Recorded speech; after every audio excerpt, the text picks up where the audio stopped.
Alors bonjour, ici François Poisson pour Télécart. Je me trouve dans le secteur Saint-Grégoire de Bécancour. Je suis en présence de Caroline Dion, qui est la directrice générale de la TREC, c'est-à-dire la table régionale de l'éducation du Centre du Québec. C'est bien ça? C'est bien ça, oui. Depuis un certain temps, je pense que vous avez cette fonction-là. Oui, cet été, j'ai fêté mon 11e anniversaire à la TREC. Tout un mandat. Auparavant, étiez-vous déjà à la TREC dans une autre fonction?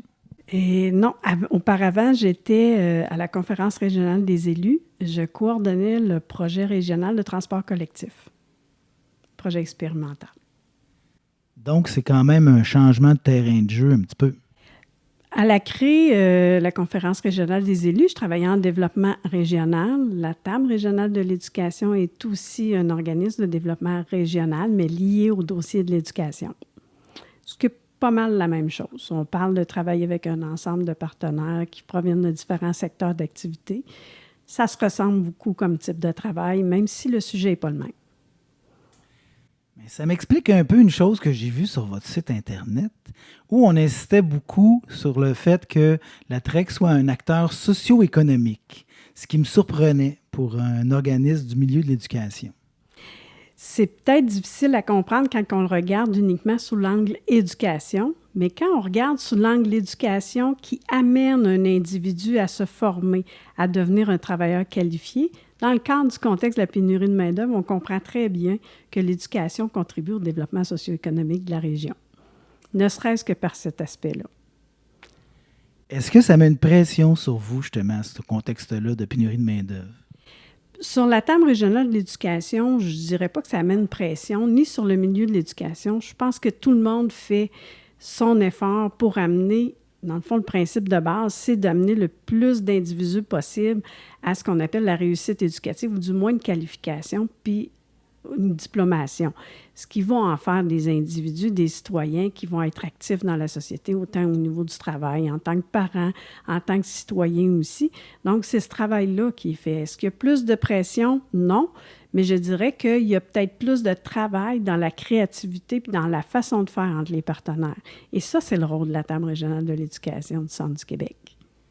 Oui, parce que là, on a plongé tout de suite dans la piscine, mais sans nécessairement parler de la mission, de ce que ça faisait.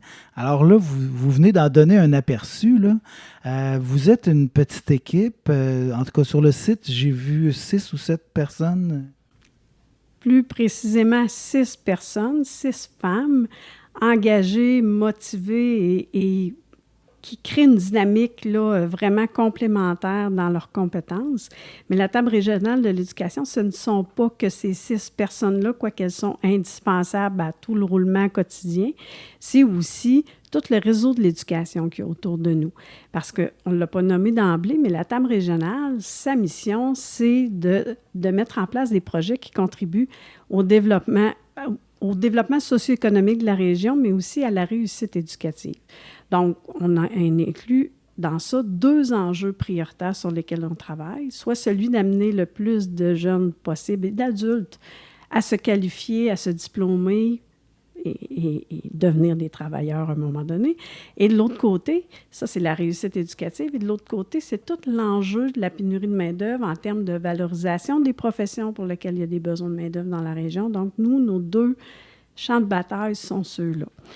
Et ce qu'il y a de le fun à la TREC, d'abord, la table régionale de l'éducation, je dois le dire en partant, c'est une instance régionale de concertation en persévérance scolaire et en réussite éducative.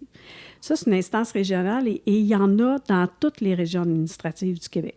La TREC en est une, il y en a 19 au total. Donc, notre mission en termes de table régionale de l'éducation, mais surtout en tant qu'IRC, c'est de mobiliser et amener le plus de gens possible à s'intéresser et à contribuer à la réussite éducative. En tant qu'IRC, ça, c'est du jargon, ça, IRC. Instance régionale de concertation. Okay. On va s'en rappeler. Donc, notre travail à nous, comparativement à l'éducation, comme table régionale de l'éducation, c'est de travailler autour de l'école alors que tout le réseau scolaire se concentre et a les outils pour la réussite de tout ce qui se développe dans les écoles. Nous, notre champ d'action est autour de l'école.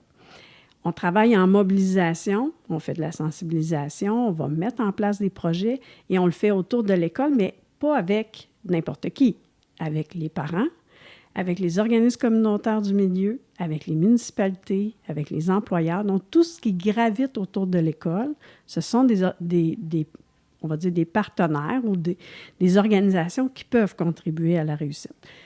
Là, j'ai dit ça, puis c'est compliqué juste à regarder ça comme ça.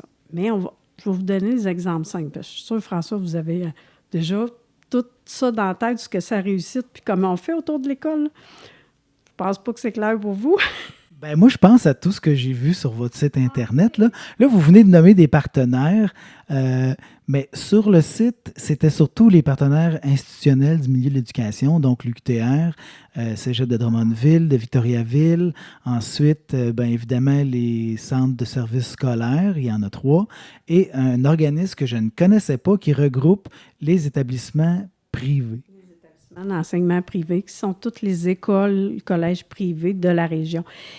Ce que vous nommez là, ce sont les membres de la TREC. Donc, des fois, quand on a des organismes communautaires, on a des membres, on a une assemblée générale à la TREC. Les membres et les membres de l'assemblée générale sont les partenaires de l'éducation uniquement. C'est un souhait, c'est un choix qui a été fait dans l'organisation parce que eux ont d'abord des besoins de se concerter ensemble et l'instance sert à ça, mais ça nous permet aussi d'avoir un excellent regard sur ce qui vient de l'éducation et comment, à l'extérieur de l'école, on peut contribuer. Donc, c'est des joueurs clés. Et on entend souvent des gens qui disent « Moi, je veux rentrer dans l'école, faire des collaborations avec l'école. » C'est difficile pour les écoles d'ouvrir dans le contexte actuel encore plus. Ils sont très pris dans l'enseignement au quotidien. Donc, nous, notre rôle, c'est vraiment de faire ce lien-là entre le réseau de l'éducation et la communauté. Donc, quand on passe par la table régionale de l'éducation, on a là, je ne dirais pas des portes d'entrée, mais des facilités pour travailler conjointement à la réussite éducative sans nécessairement le faire à partir de l'école. Ça, c'est déjà un gros morceau. Puis la table régionale de l'éducation a je vais dire, peut-être pas sa raison d'être, mais ce qu'on souhaite qu'elle soit, et je pense qu'elle l'est, c'est le phare de l'éducation. Donc, la porte d'entrée, le lien pour tout ce qui est travail en collaboration, en concertation avec les différents partenaires que je nommais tantôt. C'est compliqué, hein? Ben, c'est compliqué, c'est quand même régional, donc ça fait beaucoup de monde et tout ça. On va expliquer aux gens pour déblayer le tout. On se trouve ici, on est à Saint-Grégoire, mais vos bureaux ne sont pas à Saint-Grégoire. Vous avez des endroits où vous posez là, sur le territoire, c'est un grand territoire, donc vous avez différents endroits où vous pouvez vous poser. Là, donc, où sont vos bureaux exactement? Bon, le siège social de la TREC est à Saint-Pierre-les-Béquets, à l'école primaire La Nacelle. Donc, moi, je me trouve située là avec mon adjointe. Ici, à Saint-Grégoire, il y a Jamie Lajoie qui est celle qui est responsable des communications et agente de développement. On a une autre personne qui est liée à la glissade de l'été qui, elle, travaille de chez elle à Shawinigan. Et on a 2 autres personnes à Drummondville qui travaillent de chez elle, soit 2 personnes qui sont actuellement concentrées sur un méga projet qu'on a à la TREC, qui est le Grand Déclic. Et ça, est-ce que c'est une réalité que vous viviez déjà pré-pandémie ou c'est vraiment la pandémie qui a amené ça, que vous soyez éclaté comme ça? Je dirais que l'adaptation à la pandémie n'a pas été très difficile pour la TREC parce que malgré qu'on est tous à distance, on travaillait comme ça avant à distance. Donc, la pandémie n'a pas nécessairement, ça a été difficile comme tout le monde, là, mais n'a pas nécessairement ajouté d'emphase supplémentaire puisqu'on était déjà dans une collaboration virtuelle, dans du travail à distance comme ça. Donc, nous, ça n'a pas changé grand-chose. On a peut-être même plusieurs marches de plus que bien d'autres sur comment lier une équipe de façon efficace à distance, là. On avait déjà ce mode de fonctionnement-là. Et quand vous rencontrez là, les membres, vous faites ça où, juste par curiosité? Ah, ça dépend des moments. Des fois, c'est à Saint-Grégoire, des fois, c'est à Drummondville, des fois, c'est à Victoriaville. Ça dépend de ce qu'on a à faire et avec qui. Compte tenu qu'on est avec des partenaires qui proviennent de partout sur le territoire, on utilise beaucoup les locaux, les infrastructures de nos partenaires pour faire nos rencontres. Donc, c'est vraiment pas un problème. On est très mobile. Et la distance, là, les rencontres virtuelles sont encore des moyens utilisés au quotidien. Là. Ça dépend du sujet des rencontres. Là. Quand ça demande beaucoup de discussions, on préfère se voir en personne. Sinon, on privilégie la distance, ce qui nous a fait gagner énormément de temps dans les dernières années. Ça a fait du ménage un peu dans les priorités. Vous avez nommé différentes choses. Vous avez nommé le grand déclic. Vous avez mis en place des outils pour accompagner les gens justement dans la réussite scolaire, dans le parcours là, éducatif. Donc, bon, on va parler avec une autre intervenante tout à l'heure, Jimmy Lajoie, de la glissade de l'été, tout ça, ce que vous avez mis en place pour contrer ça. Mais parlez-nous, vous, du grand déclic, s'il vous plaît. Bien, avant de vous parler du grand déclic, j'aimerais ça expliquer comment on agit sur la réussite éducative quand on n'est pas dans une école. C'est un principe qui a l'air bizarre en partant, mais c'est important de le comprendre. Après ça, on comprend comment on peut contribuer, qu'on soit une municipalité, un parent ou un organisme communautaire. D'abord, pour réussir, ça prend différentes choses. Donc, nous, on a des déterminants. Ce sont, je vais vous en nommer, là, les déterminants, c'est ce qui fait en sorte qu'un jeune va avoir plus de chances de réussir ou quand les déterminants sont j'allais dire brisés, c'est pas ça le mot, là, mais quand il y a un problème avec un déterminant, mais c'est là que plus il y a de déterminants qui sont affectés, plus il y a de chances que le jeune, je vais dire décroche, mais ça prend des marches avant. Au Québec, on a souvent utilisé les conditions gagnantes. Je peux dire ça, mais je dirais pas les conditions gagnantes, parce que ça dépend vraiment de chacun des individus et les contextes dans lesquels il évolue. Les déterminants, il y a 4 catégories de déterminants qu'on appelle des facteurs. Il y a tout ce qui se passe dans l'école. Donc, ça, ce qui se passe dans l'école, c'est hyper important. Est-ce que l'enseignement est fait de la bonne façon? Est-ce que le jeune a de la facilité à apprendre à l'école ou pas? Est-ce que le climat scolaire est bon? Donc, tout ce qui se passe dans l'école, ça appartient à l'école et ça, nous, on y touche pas. On laisse aux professionnels le soin de bien gérer ce qu'ils ont entre les mains. Par contre, autour de l'école, il y a, premièrement, la communauté. Donc, le fait qu'un jeune vive dans un milieu X, qui soit favorisé ou défavorisé, ça peut jouer sur sa réussite éducative. Ce qu'il y a disponible dans son milieu, est-ce qu'il y a des maisons de jeunes, est-ce qu'il y a du soutien, est-ce qu'il y a des infrastructures pour faire de l'activité sportive? Tout ça, c'est d'autres déterminants qui contribuent à la réussite éducative. On revient un peu plus proche du jeune, il y a les facteurs familiaux. Est-ce que la famille valorise l'éducation? Est-ce qu'il y a de l'encadrement familial? Dans la pandémie, on avait plein d'exemples là, de parents qui laissaient aller, qui n'encadraient pas. Les jeunes, certains étaient très assidus aux rencontres, à l'enseignement virtuel, d'autres l'étaient moins. Comment on encourage le jeune à poursuivre, comment on valorise l'éducation et l'expérience que le parent a eue lui-même avec l'école, tout ça, ça joue. Et l'autre qui est en bout de course, mais le plus important, le jeune, l'individu lui-même. C'est quoi ses forces? C'est quoi, est-ce qu'il y a des saines habitudes de vie? Est-ce qu'il y a une bonne estime de lui-même? Est-ce qu'il y a de l'alcool puis de la drogue dans son environnement? Vous voyez, ça, c'est tous des déterminants qui visent l'individu puis sa capacité lui-même. Donc, quand on regarde l'ensemble des déterminants, s'il y en a plusieurs d'affectés, il y a plus de chances que le jeune réussisse. Donc, on comprend vite que la communauté peut agir, la famille peut agir, puis on peut faire en sorte que le jeune puisse avoir un certain contrôle sur ses propres moyens. Puis un des facteurs les plus importants, je tiens à le dire, c'est la lecture. Quelqu'un qui, en jeune âge, a développé l'intérêt pour la lecture auprès de son enfant, et que ça, c'est présent tout le temps, tout au long de son parcours scolaire, ça lui donne beaucoup de chances de réussite dans la vie. Et c'est pour ça qu'à la TREC, vous allez en parler dans la glissade de l'été, on travaille beaucoup au développement, on dit du plaisir de lire. Apprendre à lire, ça se passe à l'école. Développer le plaisir de lire, ça se développe bien dans une bibliothèque municipale, dans un camp de jour, dans la famille. Donc ça, là, c'est un des facteurs les plus importants. Autour de l'école, là, si on ne mise que sur la lecture, on se donne des bonnes conditions de succès. Donc, ça, c'est un élément important.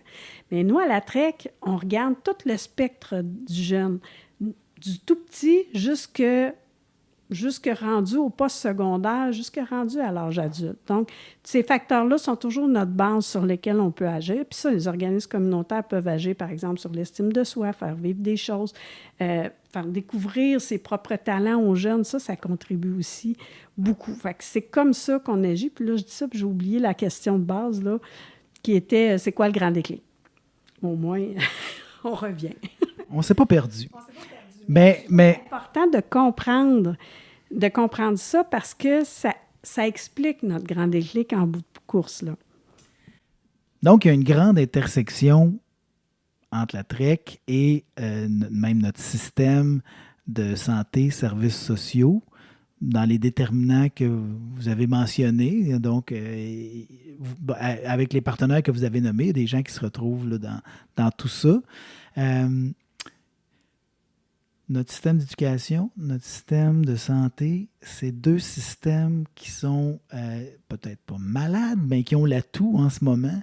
Donc, c'est sûr que ça ne doit pas vous faciliter le travail à vous, ça. Est-ce que c'est ça qui fait que le travail est facilité ou non facilité? Je vous dirais que nous, on travaille beaucoup plus avec des individus qu'avec un système. Parce que quand on va travailler, par exemple, sur... on a une trousse, là, pas une trousse, mais une campagne d'éveil à la lecture, de promotion de la lecture auprès des tout-petits, bien, cette campagne-là, tout le monde connaît ça, là, Léo Lescargot. Si vous avez entendu parler de notre vedette Léo Lescargot, les tout-petits, les bébés, reçoivent à 3 moments clés un livre de Léo Lescargot pour rappeler aux parents comment faire la promotion. Dans le fond, on les encourage à promouvoir la lecture après avec les tout-petits. Bien, on travaille ça avec des gens du CIUS, avec des gens, avec les cliniques de vaccination. Ces gens-là voient la plus-value de cet outil-là, ils vont grandement collaborer avec nous pour les distribuer pendant les cliniques de vaccination.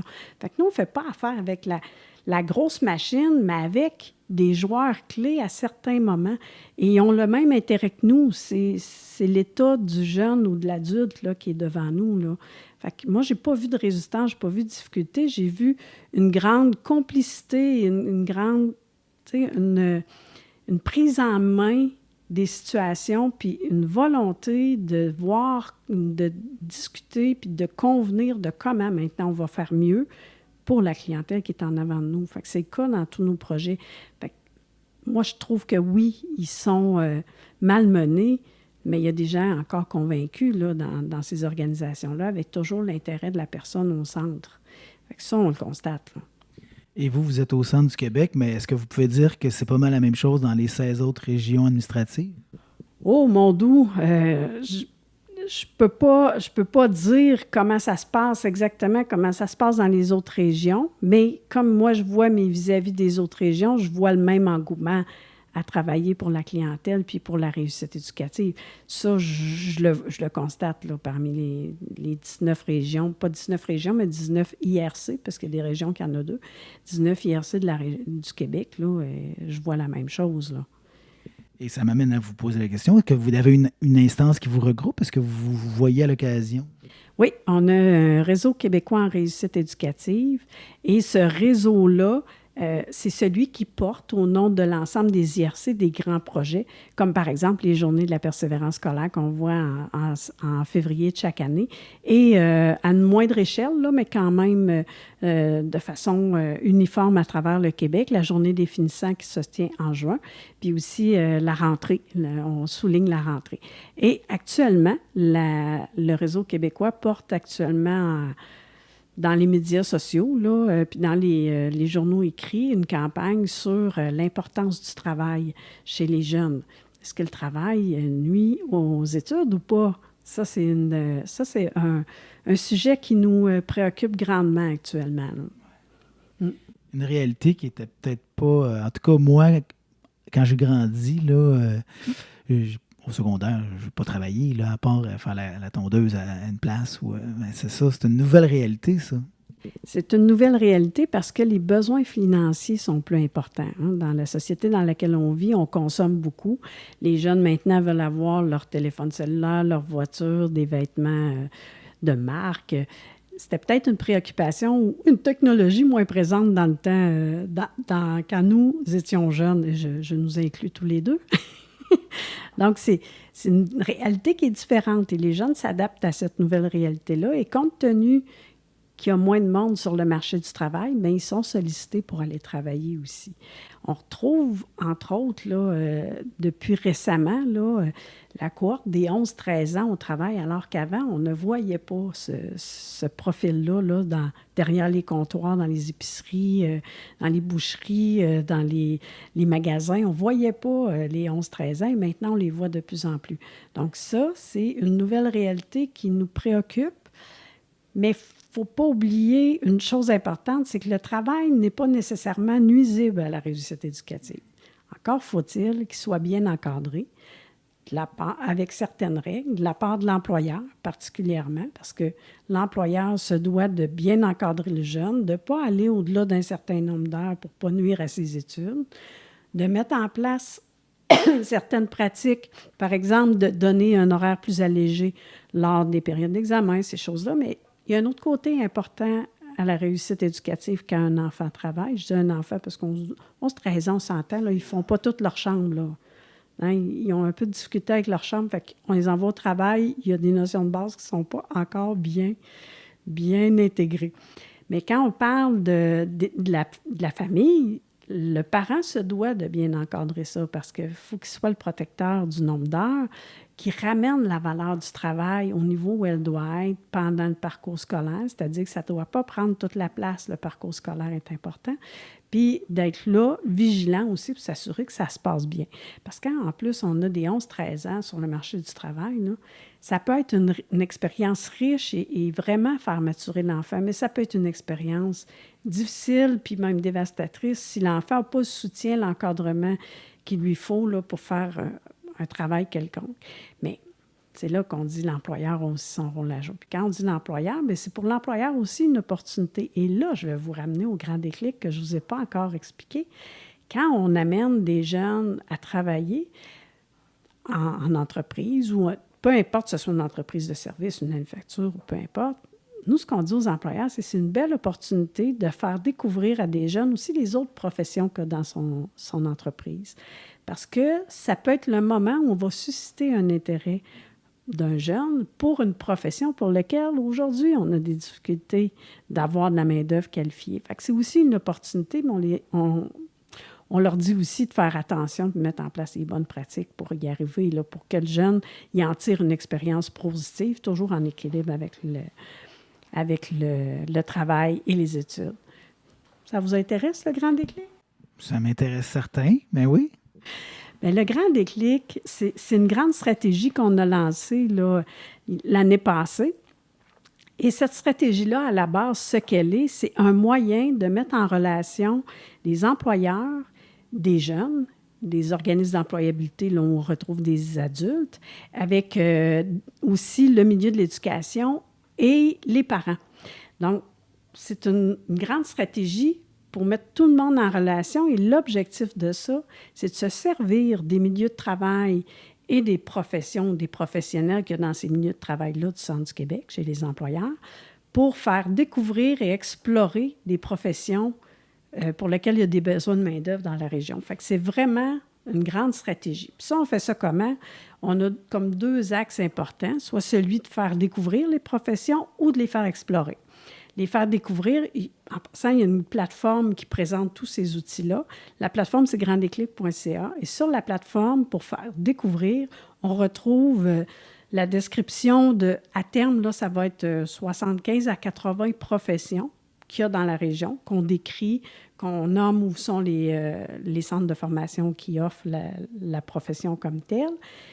Pas en détail, parce que ça, c'est la job des conseillers d'orientation des écoles, mais dans le découvrir, on a aussi tourné au Centre du Québec. Actuellement, on est à 20 professions, donc de toutes sortes, là, pour lesquelles il y a des besoins dans la région. Et on a tourné ça dans les entreprises de la région avec un animateur professionnel qui est François Miranda. Puis l'angle est particulier. C'est pas celui qu'on voit habituellement. Habituellement, quand on présente des professions, on nomme la liste des tâches. Nous, on fait pas ça.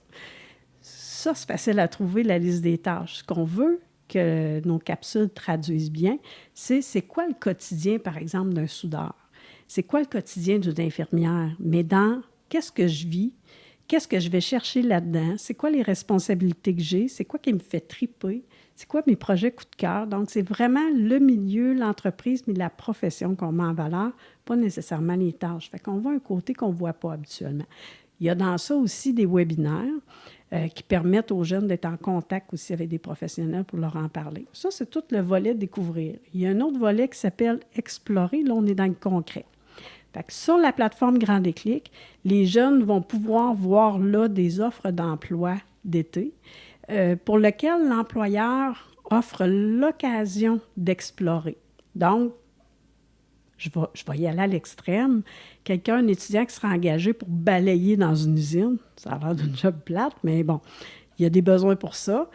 Bien, en même temps, l'employeur pourrait, par exemple, 1 heure par jour, lui faire vivre 1 heure avec la personne à la comptabilité, auprès de différents professionnels pour qu'ils voient c'est quoi les autres postes et les autres professions qu'il y a dans l'entreprise. Tout ça dans un objectif d'explorer, puis peut-être faire un choix de carrière ou le préciser. Ensuite de ça, on a un autre gros projet qui n'est pas sur la plateforme Grand Déclic actuellement, mais qui est en train de se préparer. Ça s'appelle le Carrefour des professions d'avenir Centre du Québec. Ça, là, c'est un projet qui est très novateur. Ça fait, cette année, c'est la 7e ou 8e édition qu'on va faire en avril prochain. Et là, on met dans un aréna, je ne dirais pas lequel tant que ce n'est pas confirmé, mais on met dans un aréna, cette année, ça va être près de 80 professions qu'on présente de façon interactive. Ça veut dire que mon soudage-montage de tantôt, il y a des soudeuses sur place, les jeunes peuvent souder. Il y a des infirmières sur place, ils vont pouvoir tester différents actes médicaux sur des mannequins, là, pas sur du vrai monde. Ils vont pouvoir essayer des choses et vraiment voir c'est quoi, essayer vraiment le métier. Ils auront l'occasion à ce moment-là de parler avec des gens qui pratiquent le métier, qui l'enseignent et des étudiants de dernière année. La particularité du Carrefour, c'est que ça se tient sur 2 jours de façon complètement interactive, mais tous les 4e secondaires de la région, qu'ils soient au public ou au privé, vont venir au Carrefour. Et le Carrefour a donné naissance à notre stratégie du Grand Déclic parce que chaque année, quand on faisait le Carrefour, les conseillers d'orientation nous ont confirmé que ce n'est pas de façon anecdotique, mais quand les jeunes vont au Carrefour, plusieurs ont trouvé là une profession pour laquelle ils se sont inscrits dans le parcours de formation et qu'ils n'avaient pas du tout envisagé auparavant. Donc, dans notre objectif de faire découvrir des choses, ça fait le travail. Donc, comme ce n'était pas anecdotique, et de l'autre côté, il y a des employeurs qui participent au Carrefour. De l'autre côté, les employeurs nous disaient « Moi, j'aimerais ça en faire plus. J'aimerais ça aller plus loin. Je suis capable de faire plus. » Et c'est ça qui a donné naissance à notre Grand Déclic qui donne des opportunités à l'année à partir de notre plateforme granddéclic.ca. Fait que c'est ça, le Grand Déclic. C'est l'objectif du Grand Déclic, c'est de contribuer à le provoquer, ce Grand Déclic-là, avec les jeunes, avec les adultes, mais à partir du vrai monde, à partir de nos milieux de travail dans la région. Vous me sauvez bien des questions parce que c'est toutes des choses que j'avais vues sur votre site. Le Carrefour, d'ailleurs, c'est très drôle. Première fois que je vois ça, on a les heures, mais on n'a pas la date, puis on n'a pas le lieu, mais il y a les heures. Fait qu'on sait ça va être quand dans la journée. Mais... Les heures, c'est facile à dire parce qu'il faut que ça rentre dans l'horaire scolaire. La date, elle est un peu plus embêtante parce qu'on a plein de travailleurs qui proviennent de différentes organisations, notamment du CIUS. Et c'est souvent là qu'on va déterminer une semaine plutôt qu'une autre, là.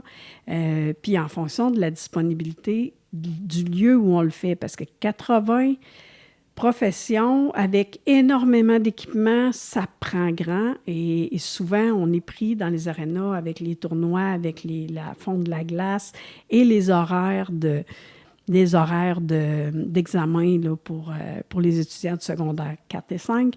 Fait que c'est là qu'on a un dilemme, mais ce dilemme-là va être débrouillé dans pas long. Vous allez voir apparaître pour vrai les dates en plus des heures. Mais préparez vos heures, les dates s'en viennent. Gros mandat quand même.